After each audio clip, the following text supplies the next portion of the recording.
That dog just fought off like 4 or 5 other dogs, and it looks to me like he belongs to that boy over there. But there was about like 4 or 5 other dogs that came to cause problems, and that dog single-handedly got rid of all of them.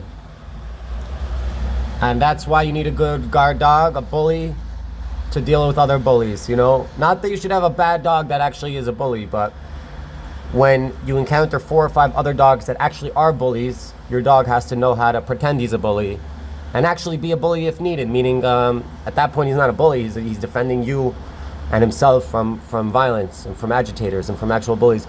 But these 2 kids are walking, and you have this dog following them. He went ahead to deal with the other dogs, get rid of them. They scattered. The other dogs scattered, you know?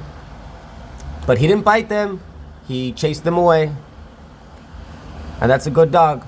It's a good freaking dog. He's not even that big. Doesn't look that vicious. He didn't cause any problems. He's walking around like a good boy, but he's protecting his 2 little boys. You see, he's following them.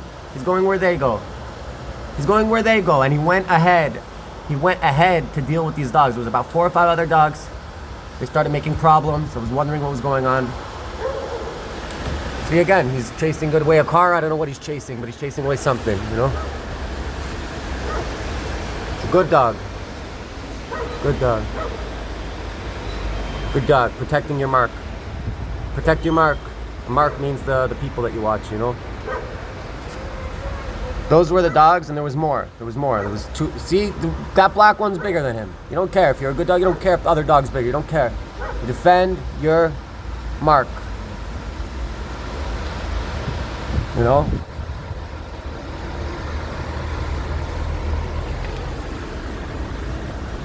Yeah. I believe everyone should have a dog.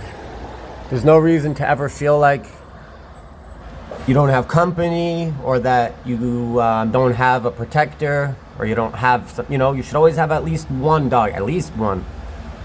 Shouldn't have to walk around alone.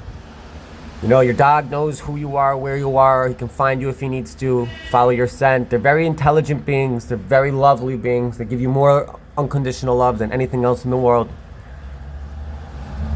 And they'll protect you with their own life. They would rather die to save you than have you die. That's a fact. Dogs will kill themselves for you if they need to.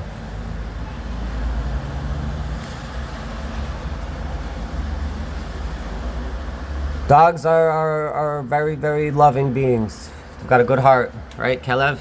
Lev, heart, right? Interesting side point, I was thinking about Satmar comes from Yitiv Lev. Yitiv Lev was like a book written by a rabbi who got called that after. A lot of rabbis get named after their books, you know? So the Yitiv Lev started pretty much Satmar, even though really Rabbi Joel was like, I think the first one like that made it into a Satmar movement. But so Satmar is really Joel, but he comes from Yitiv Lev, which means like good-hearted or something about the heart. And I was thinking you can contrast that with Chabad, which is Chachma Bina Das. Lubavitch is Chabad. Chachma Bina Das, that's intellect. Satmar is emotion, and Chabad is intellect.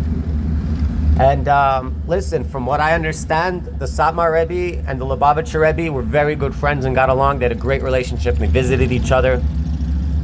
But I'm saying today, if you talk to people that are either Chabadniks or Satmar, I don't think they really get along that well. I don't know if they're fighting, but I'm saying I think that they think that there's a clash there. And I understand why you would think there's a clash, because oftentimes the intellect does conflict with the emotions, with the heart, you know? You think one thing, you feel another way. It doesn't have to be like that. I'm saying I believe the Satmar Rebbe and the Lubavitcher Rebbe had a very good relationship, because the heart should be in one line, in alignment with the mind. And on the highest levels it probably is, but once you get down to the lowest levels and the regular Hasidim, the regular followers that are just in it for being in it, they don't really know what's up, and they're just, you know, passionate for the sake of being passionate, not passionate for the sake of truth. I'm saying that's when you start to lose touch with reality, you know, and yeah. Anyways, go get a dog.